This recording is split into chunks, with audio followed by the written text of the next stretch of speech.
Bi orrialdeko agiria jaso zuen atzo Jon Goirizelaiak konstituzionalak ez dizkiola oraindik epaiaren argudioak jakinarazi salatu du. Dena den abokatuak nabarmendu du 5 boto partikularretan esandakoa.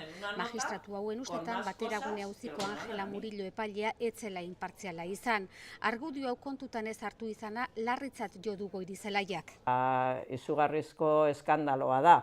Ez daukan nondik hartu, tribunal guztietan esaten dena da, eta hain zuzen ere Estrasburgoko tribunaletan esaten dena da, edozein zalantza egoten bada inpartzialitatearen inguruan, magistratu hori bertan bera botatua izan behar dela.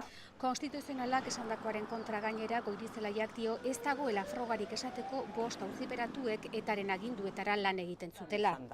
Eta beraiek egindako gauzari esker gaude gauden momentuan eta gaude gauden tokian.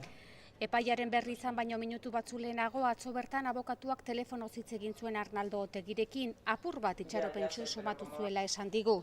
Nik ikusi nun oso lasai, oso argi zeukala berak egindakoa egin behar zala, bera barruan egonda animoak guri eta animoak Euskal Herriko gizarteari aurrera jarraitzeko. Orain Jon Goirizelaiak aurreratu digu Estrasburgoko giza eskubideen auzitegiraino eramango dutela gaia.